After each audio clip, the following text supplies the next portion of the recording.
sa paningin ng Diyos o patay. Ang buhay sa paningin ng Diyos ay yung mga nagpakumbaba at sumampalataya sa kanyang bugtong na anak, ang Panginoong Jesucristo. Kapag ginawa mo yun, ay mabubuhay ka sa paningin ng Ama.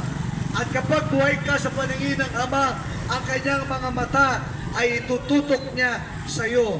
Kaya, at bawat banggitin na iyong mga labi, ang kanyang mga tenga ay ihilig niya sa iyo.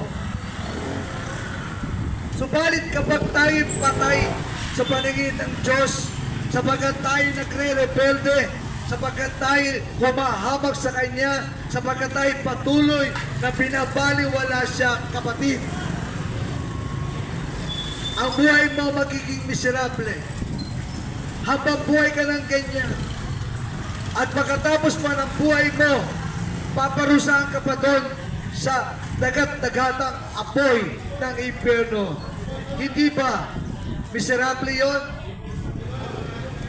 Gusto mo ba yung buhay na ganon? Maawa ka sa sarili mo, maawa ka sa pamilya mo, maawa ka sa asawa mo, maawa ka sa mga anak mo.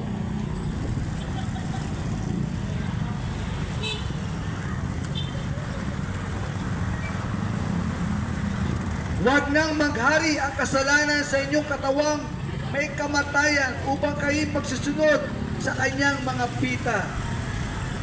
Huwag daw natin paghariin ang kasalanan sa buhay natin. Eh, paano nga yun? Hindi nga ako makalaya eh. Eh, kasi patuloy kang lumalayo sa Diyos. Patuloy mong hinahamak ang Diyos. Patuloy ka nagmamatigas sa Diyos. Patuloy kang lumalayo sa Diyos. Kapatid, tuwa-tuwa ang dyablo kapag ang tao lumalayo kay Jesus Christ. Tuwa-tuwa ang dyablo kapag tayo ay nasa miserableng buhay. Kapag tayo ay baon sa kasalanan, baon sa bisyo, baon sa utang. Mga kapatid, ang gusto ng dyablo, huwag tayong padaya. Ang gusto lamang niya ay maging miserable ang buhay mo. Kaya naman kami pinapadala ng Panginoon dito sa San Jose upang ipahayag ang katotohanan ito.